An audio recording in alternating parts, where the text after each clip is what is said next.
तर कालचं आपण लेक्चर बघितलं सगळ्यांनी. कालच्या लेक्चरमध्ये तुम्ही सगळ्यांनी चेक केलं असेल की जे आपण लेक्चर घेतलं त्याच्यामध्ये आपण टाइप्स ऑफ सेंटेन्स तसंच मी नंबर सिस्टीम पण आपण त्याच्या आधीच्या लेक्चरमध्ये रिवाइज केलेलं होतं. तर नंबर सिस्टीमचा यूज मी तुम्हाला स्टार्टला सांगितलं की नंबर सिस्टीमचा यूज आपल्याला या फर्स्ट एक्सरसाइज मध्ये होणार आहे. त्यातल्या त्यात क्वेश्चन नंबर 1 मध्ये तर जास्त होणार. तर चेक करूया आता आपण कशी एक्सरसाइज सॉल्व्ह करणार. त्याचबरोबर मी तुम्हाला सांगितलं की तुम्ही एकदा सगळे सेंटेन्सचे टाइप बाय हार्ट करून ठेवा जेणेकरून की आपल्याला एक्सरसाइज इझिली सॉल्व्ह होईल. जसं की आता मी पटकन 1-2 मिनिटात रिवाइज करून घेतो. सेंटेन्स मध्ये सगळ्यात महत्त्वाचे कुठले कुठले सेंटेन्स होते. एक म्हणजे assertive sentence, second imperative, third exclamatory, fourth interrogative आणि पाचवा होता ओपन सेंटेन्स. तर असर्टिव्ह सेंटेन्स म्हणजे काय होतं तर डिक्लेरेटिव्ह सेंटेन्स होतं.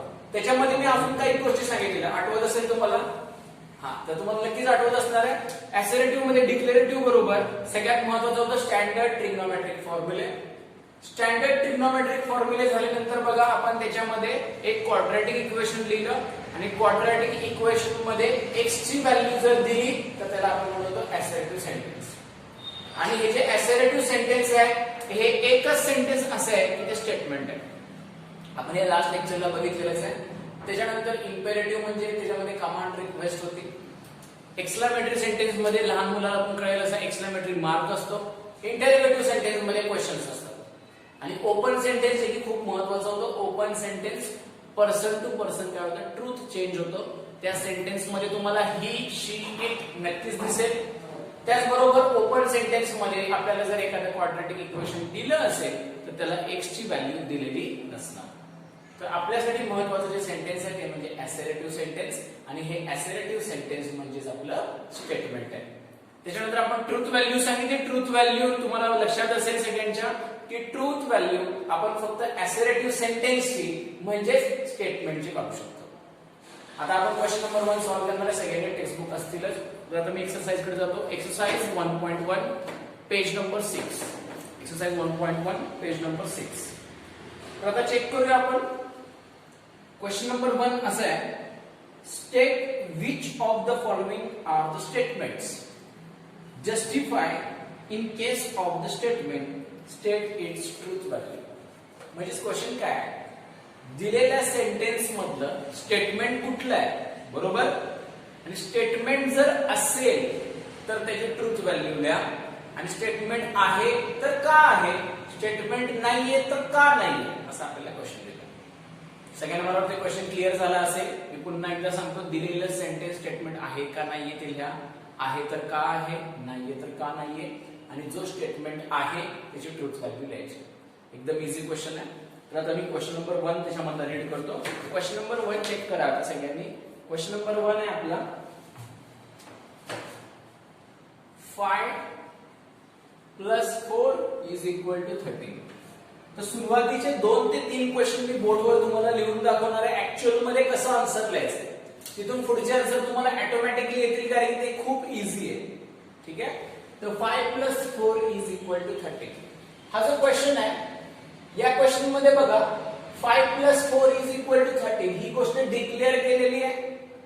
डिक्लेअर केलेली आहे म्हणजे काय हा तर असर्टिव्ह सेंटेन्स आहे. मग हा असर्टिव्ह सेंटेन्स आहे तर हा काय स्टेटमेंट आहे. म्हणून मी आन्सर कसं लिहितो बघा it is an assertive sentence, hence it is a statement. ठीक आहे. हा assertive sentence आहे म्हणून हा स्टेटमेंट आहे. and its truth value is म्हणजेच काय तर आपल्याला सगळ्यांनाच माहिती आहे आपण ट्रूथ व्हॅल्यू कोणाची काढू शकतो जो स्टेटमेंट आहे त्याची काढू शकतो. स्टेटमेंट कोण असतं जे असर्टिव्ह सेंटेन्स आहे ते स्टेटमेंट असतं. मग हे डिक्लेअर केलेलं सेंटेन्स आहे त्यामुळे स्टेटमेंट झालं. आता मला याची ट्रूथ व्हॅल्यू लिहावी लागेल. तर आता आपण ट्रूथ व्हॅल्यू कशी काढायची तर दिलेलं इक्वेशन ट्रू आहे का फॉल्स आहे बघायचं. 5 + 4 किती येतं 9 येतं. 13 येतं का नाही येत. मग आन्सर 9 येतं. त्याच्यामुळे याची ट्रूथ व्हॅल्यू आहे फॉल्स. म्हणजेच आपण लिहिणार कॅपिटल F. मला वाटतं हे सगळ्यांना क्लिअर झालं असेल. आपल्याला प्रत्येकाचा आन्सर असंच द्यायचं. मी अजून एक क्वेश्चनचं करून दाखवतो. नेक्स्ट बघा क्वेश्चन नंबर 2 असं दिलाय, x minus 3 is equal to 14.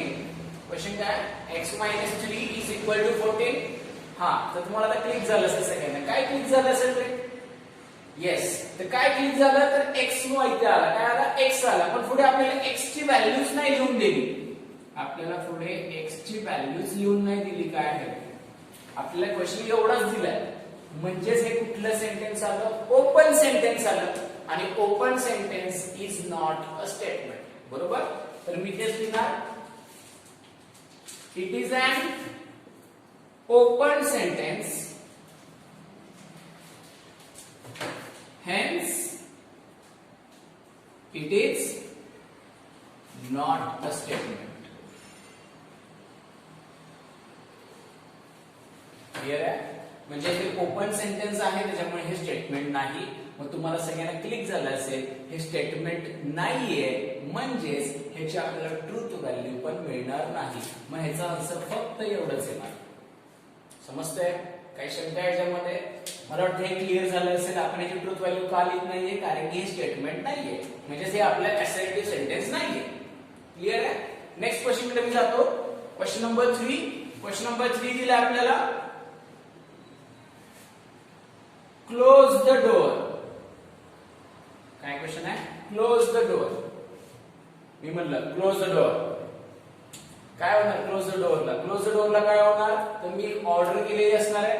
बरोबर, तुम्हाला सांगितलं मी. बघा, आपण लेक्चर जेव्हा चालू असतो पाठीमागचा दरवाजा उघडा असेल तर मी काय म्हणतो? दरवाजा बंद कर म्हणतो की नाही? मग तेच आहे close the door. Close the door म्हणजेच काय केलं? मी ऑर्डर केले. मग ऑर्डर केली म्हणजे कुठला सेंटेन्स? येस, कुठला सेंटेन्स? बोला पटकन. चल, हे सेंटेन्स असणार आहे, it is an imperative sentence. मग इम्पेरेटिव्ह सेंटेन्स स्टेटमेंट असतं का? नाही. मग same, hence it is not a statement.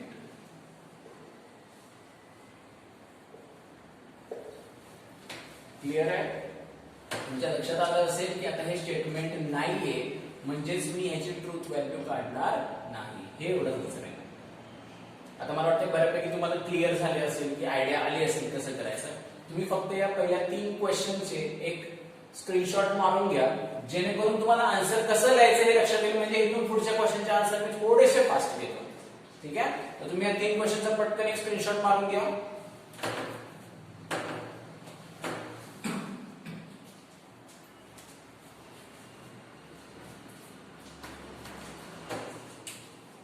मला वाटतं तुमचा स्क्रीनशॉट मारून झाला असेल. तर आता मी नेक्स्ट पुढे जातो. क्वेश्चन नंबर 4 कडे. आता मी क्वेश्चन आहे ना ओरली फक्त रीड करतो. तुमच्याकडे टेक्स्टबुक आहेच. क्वेश्चन नंबर 4 असा आहे, 0 इज ए कॉम्प्लेक्स नंबर. काय क्वेश्चन आहे? 0 is a complex number. 0 is a complex number. तर आपण कॉम्प्लेक्स नंबर पण घेतलेला आहे पोरांनो. नंबर सिस्टीम मध्ये कॉम्प्लेक्स नंबर घेतलाय आपण त्याची ट्री डायग्राम पण काढली लास्ट लेक्चरला. तो कॉम्प्लेक्स नंबर. तर सगळ्यात पहिले आपण चेक करूया हे सेंटेन्स डिक्लेअर केलेले काय. तर हे आपण सेंटेन्स डिक्लेअर केलेले आहे, राईट? मग मी काय लिहिणार? Same answer, it is an assertive sentence. काय लिहिणार आहे मी? It is an assertive sentence, hence it is a statement. काय लिहिणार मी? It is an assertive sentence, hence it is a statement. आता स्टेटमेंट आलं म्हणजेच काय करायचे? आपल्याला त्याची ट्रूथ व्हॅल्यू चेक करायचे. बरोबर, स्टेटमेंट आलं म्हणजेच आपल्याला काय करायचे? त्याची ट्रूथ व्हॅल्यू चेक करायचे. मग ट्रूथ व्हॅल्यू आता आपण बघूया. 0 इज अ कॉम्प्लेक्स नंबर. थोडासा 2 सेकंद तुम्ही विचार करा, 0 हा कॉम्प्लेक्स नंबर आहे का? तर मी तुम्हाला आठवण करून देतो, कॉम्प्लेक्स नंबर ऍक्च्युअल मध्ये दिसतो कसा. थोडंसं मी इथं हायलाइट करतो.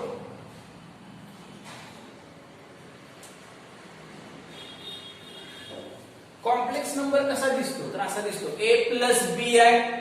मी लास्ट लेक्चरला सांगितलं a आणि b काय? तर रियल नंबर आहे.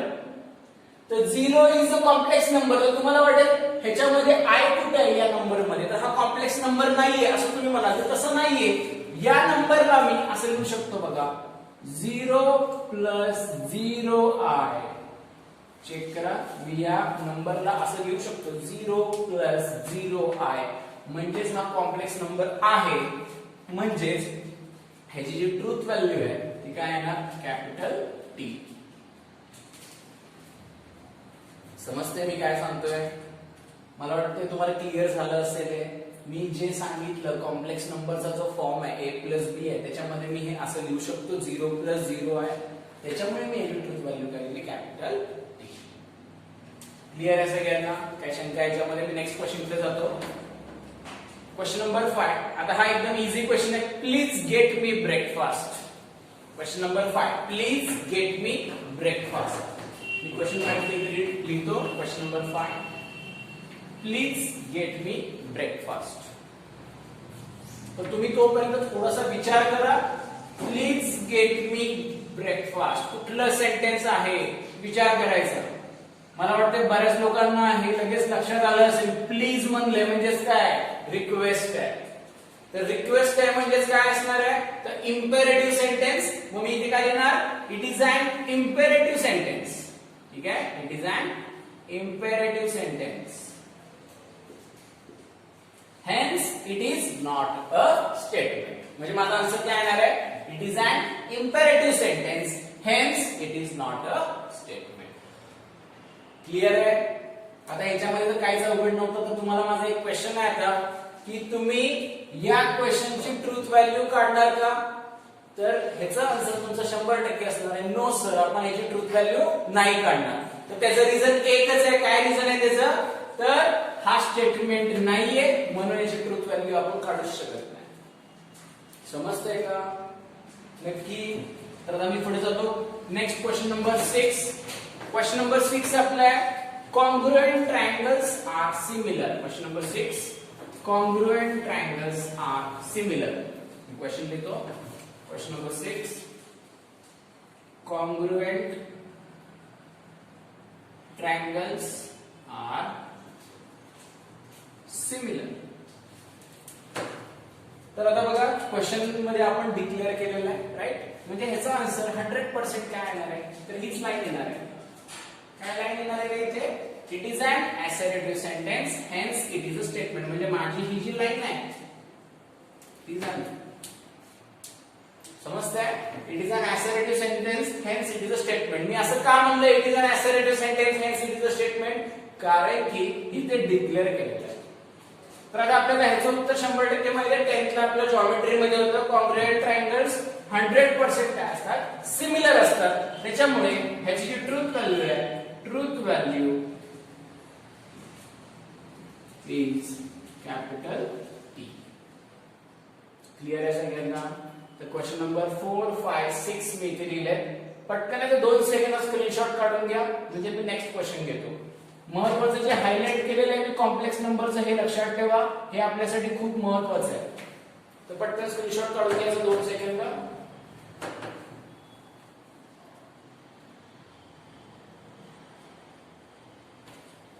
ठीक आहे, मला वाटतं स्क्रीनशॉट मारून झाला असेल तुमचा.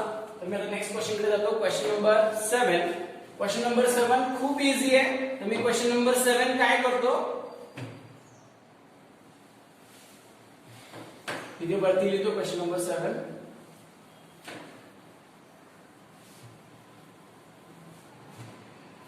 क्वेश्चन नंबर 7 आपल्याला दिला आहे, x² is equal to x. काय क्वेश्चन आहे, x² is equal to x. तर थोडंसं तुम्ही विचार करा, x² is equal to x या क्वेश्चन मध्ये आपल्याला ऍक्च्युअल मध्ये इक्वेशन असेल. बघा मी या साईडला सोडतो, थोडंसं तुम्ही व्यवस्थित लक्ष द्या. x तुम्ही जर लेफ्ट हँड साईडला घेतला, x² minus x is equal to 0. बरोबर, मी x लेफ्ट साईडला घेतला, x² minus x is equal to 0. तर तुम्ही जर बारकाईने विचार केला, क्वाड्रॅटिक इक्वेशन सारखं इक्वेशन आहे, बरोबर. ह्याच्यामध्ये आपल्याला पुढे x ची व्हॅल्यू दिलेली आहे का, तर नाही दिलेली. मग x ची व्हॅल्यू दिलेली नसेल तर तुम्हाला आठवत असेल हे कुठलं सेंटेन्स आहे, तर ओपन सेंटेन्स आहे. समजतंय मी काय सांगतो? म्हणजे ह्याचा आन्सर काय येणार आहे, it is an open sentence. It is an open sentence,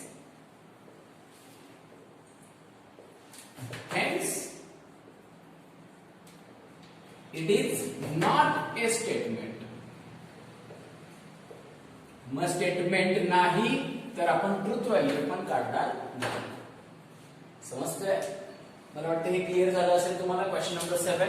next me question जातो क्वेश्चन नंबर 8. क्वेश्चन नंबर 8 थोडासा वेगळा आहे, मी तो क्वेश्चन लिहितो.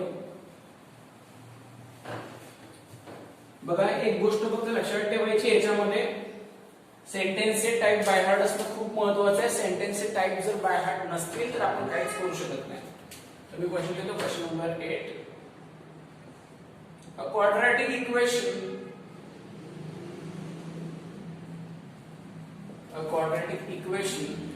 cannot have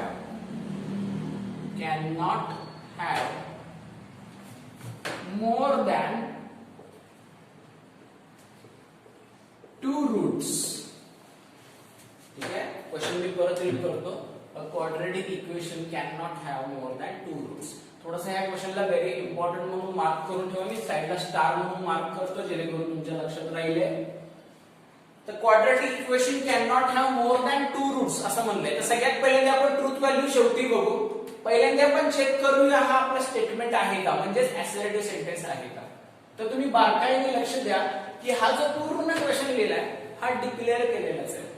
म्हणजे 100% ह्याची जी सुरुवात आहे ती आपली नेहमीप्रमाणे येणार आहे. काय येणार आहे? It is an assertive sentence.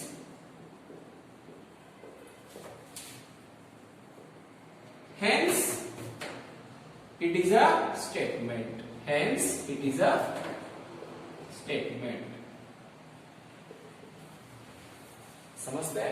आणि ह्याची जी ट्रुथ व्हॅल्यू आहे ती आपल्याला थोडीशी विचार करावी लागेल. तर लक्ष द्यायचं. A quadratic equation can not have more than 2 roots. तर मी त्याला ब्रॅकेट मध्ये सॉल्व्ह करतो. लक्ष द्या. क्वाड्रॅटिक इक्वेशन कुठलंही असेल, फॉर एक्झाम्पल हे. आता बघा याचे फॅक्टर्स काय बनणार. ह्याचे फॅक्टर्स -3 + 2 म्हणजे x - 3 x + 2 = 0. म्हणजे x च्या दोन व्हॅल्यू मिळणार 3 - 2. मग कुठलं पण क्वाड्रॅटिक इक्वेशन तुम्ही एक्झाम्पल मध्ये घ्या, कुठलंही घ्या. व्हिडिओ झाल्यानंतर याचा विचार करा की कुठलंही क्वाड्रॅटिक इक्वेशन जरी आपण घेतलं तर त्याचे 2 पेक्षा जास्त रूट्स येऊ शकत नाही. बरोबर? म्हणजे त्यांनी दिलेलं जे आपल्याला सेंटेन्स आहे, a quadratic equation can not have more than 2 roots, एकदम राईट स्टेटमेंट दिलंय.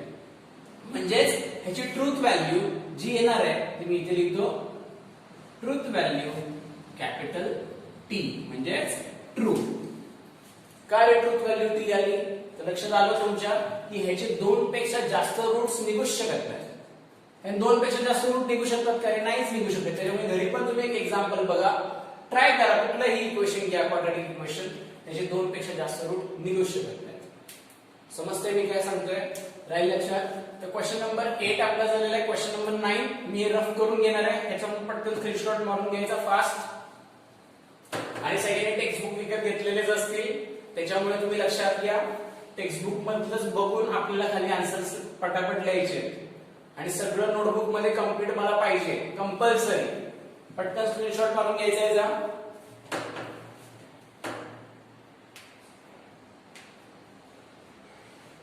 ठीक आहे, मला वाटतं स्क्रीनशॉट मारून झाला असेल. हे झालं आपलं क्वेश्चन नंबर 8. आता आपण क्वेश्चन नंबर 9 कडे जाऊया.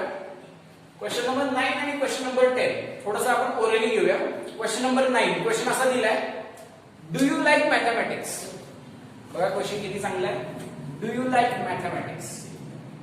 तर मला सांगा, डू यू लाईक मॅथमॅटिक्स आपल्याला क्वेश्चन मध्ये समजते की question विचारलाय.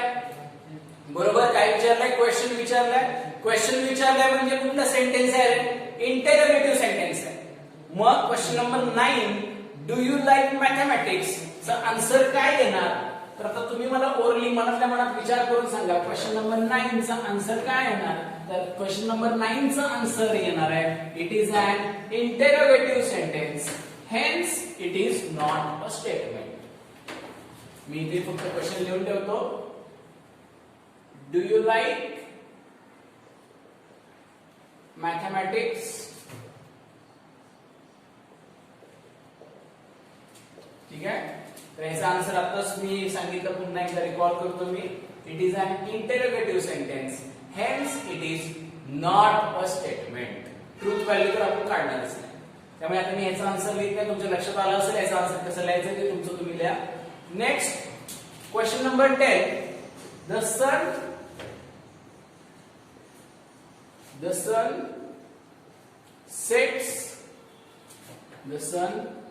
sets in the west म्हणजेच सूर्य पश्चिमेला मावळतो असं त्यांचं सेंटेन्स आहे. आणि हे जे सेंटेन्स आहे हे डिक्लेअर केलेलं सेंटेन्स आहे. लक्षात घ्या हे सेंटेन्स काय केलंय डिक्लेअर केलेलंच आहे. म्हणजेच हे असर्टिव्ह सेंटेन्स आहे म्हणजेच हे स्टेटमेंट आहे. राईट. मग ह्याचा आन्सर काय लिहिणार तुम्हाला माहिती आहे. आता मी लिहिणार नाही ते. It is an assertive sentence hence it is a statement. बरोबर आहे. It is an assertive sentence hence it is a statement. तर आता मला सांगायचे ट्रूथ व्हॅल्यू. सूर्य पश्चिमेला मावळतो का तर पश्चिमेलाच मावळतो. ठीक आहे. मग याची ट्रूथ व्हॅल्यू काय येणार आहे कॅपिटल टी. मी इथे लिहितो ट्रूथ व्हॅल्यू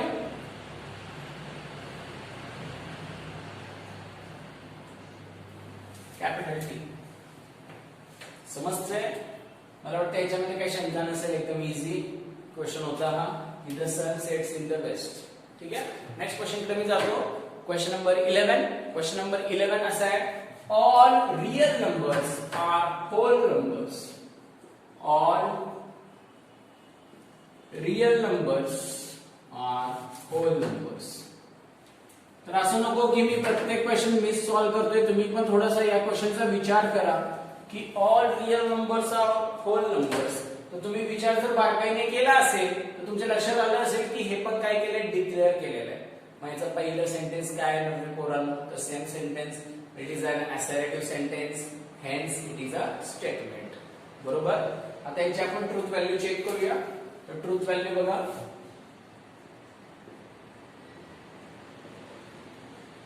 काय आहे ना ट्रूथ व्हॅल्यू. मी नंबर सिस्टीम का घेतलं तुमच्या लक्षात आलं असेल. मी लास्ट लेक्चर मध्ये एक अर्धा तासाचा वेळ नंबर सिस्टीम वर घालवलाय. का घालवलाय तर ह्याच्यासाठीच ट्रूथ व्हॅल्यू आपली चुकली नाही पाहिजे. इझी क्वेश्चनचा आन्सर कधीच चुकलं नाही पाहिजे. ह्याच्यासाठी आपण घेतलं.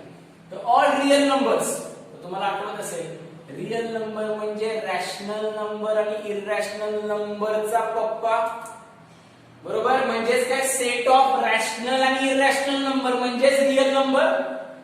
मग आता मला सांगा रियल नंबर्स हे सगळे होल नंबर्स असतील का तर तुम्हाला थोडंसं मी आठवण करून देतो. रियल नंबर मध्ये नंबर कसे असतात -4/5 √37 म्हणजे रॅशनल इररॅशनल रॅशनल इररॅशनल. तर मला सांगा हा नंबर होल नंबर आहे का नाहीये. हा नंबर होल नंबर आहे का नाहीये. म्हणजे सगळे रियल नंबर हे होल नंबर आहेत का नाहीये. म्हणजेच त्याची ट्रूथ व्हॅल्यू काय आहे ना. तर क्वेश्चन नंबर 11 समजलं असेल सगळ्यांना. क्वेश्चन नंबर 11 आपला झाला. Next question number 12. तर क्वेश्चन नंबर 12 आपल्याला दिलाय खूप अवघड क्वेश्चन आहे बघा. खूप अवघड question. Can you speak in Marathi. तुम्हाला वाटतं असेल सर म्हणजे खूप अवघड का. अवघड क्वेश्चन नव्हता. एकदम सगळ्यात easy question. Can you speak in Marathi. Question मध्ये समजतंय आपल्याला की आपल्याला क्वेश्चन विचारलाय. क्वेश्चन विचारलाय म्हणजे कुठला सेंटेन्स आला रे इंटेरोगेटिव्ह सेंटेन्स. तुम्ही काय लिहिणार इट इज अन. बोला बोला बोला मनातल्या मनात बोला. It is an interrogative sentence. It is an interrogative sentence hence it is not a statement. सगळ्यांच्या लक्षात आलं असेल. क्वेश्चन नंबर 12 खूप इझी होता. Can you speak in Marathi. आपल्याला क्वेश्चन मध्ये समजते की आपल्याला क्वेश्चन केलाय. क्वेश्चन केला म्हणजे इंटरोगेटिव्ह सेंटेन्स आहे नॉट अ स्टेटमेंट. ह्याची ट्रूथ व्हॅल्यू आपण लिहू शकत नाही. तर नेक्स्ट अजून 3 क्वेश्चन आहेत ते आपल्याला घ्यायचे. ह्याचा पटकन एक स्क्रीनशॉट मारून घ्या म्हणजे तुमच्या हे लक्षात राहील. पटकन स्क्रीनशॉट मारून घ्यायचा. ह्याच्यासाठी एक्सप्लेनेशन आपण इथे नंबर्स लिहिले रॅशनल इररॅशनल ते पण साइडला पेन्सिलने लिहून ठेवा जेणेकरून तुमच्या लक्षात राहील रियल नंबर म्हणजे काय.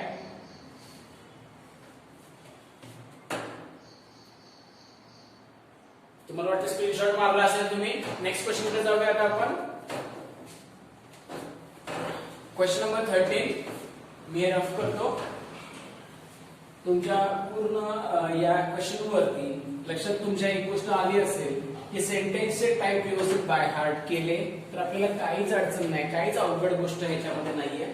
तर मी नेक्स्ट लिहितो क्वेश्चन नंबर 13. क्वेश्चन नंबर 13 असा आहे, एक क्वाड्रॅटिक इक्वेशन दिलं आपल्याला. मी क्वेश्चन लिहितो x² minus 6x minus 7 equal to 0 when x is equal to 7. तर आता तुम्हाला क्लिक झालं पाहिजे लगेच की सरांनी हे काय लिहिलंय. तर हे सरांनी एक क्वाड्रॅटिक इक्वेशन लिहिलं आणि पुढे x ची व्हॅल्यू पण लिहिली आहे. x ची व्हॅल्यू लिहिली म्हणजेच काय रे, तर हे असर्टिव्ह सेंटेन्स आहे. x ची व्हॅल्यू नसती लिहिली तर काय असते, ओपन सेंटेन्स असतं. आता हे असर्टिव्ह सेंटेन्स आहे म्हणून हे स्टेटमेंट आहे, म्हणून मी खाली लिहितो. आता लक्ष द्यायचा, it is an assertive sentence. It is an assertive sentence, hence it is a statement. Clear आहे सगळ्यांना की हे assertive sentence आहे म्हणून हे स्टेटमेंट आहे. आता मी काय करतो, x ची व्हॅल्यू त्याच्यामध्ये पुट करतो. म्हणजे मी काय करणार माहितीये का, हा x मला जो 7 दिलाय तो 7 मी याच्यामध्ये पुट करणार. याच्यामध्ये पुट करणार म्हणजे LHS ला पुट करणार आणि आन्सर 0 येते का बघणार. तर मी LHS मध्ये पुट करतो. हे आपण रफ मध्ये करायचं, लक्षात घ्या. 7 चा स्क्वेअर मायनस 6 इंटू 7 मायनस 7. आता चेक करूया. 7 चा स्क्वेअर 49, 6 7 चा 42 मायनस 7. तर चेक करा, 49 minus 42 is 7. 7 minus 7 answer is 0. म्हणजे तुमचा जो RHS आहे तेवढा आन्सर आपला आला. म्हणून ही x ची जी व्हॅल्यू आहे ती हे इक्वेशन सॅटिस्फाय करते. म्हणून त्याची ट्रूथ व्हॅल्यू येणार capital T. Truth value is capital T. समजलंय सगळ्यांना क्वेश्चन नंबर 13? त्याच्यामध्ये काही शंका आहे का? x ची व्हॅल्यू दिली नसती तर मी काय लिहिलं असतं, ओपन सेंटेन्स. नेक्स्ट क्वेश्चन कडे जातो मी. Question number 14. The sum of cube root of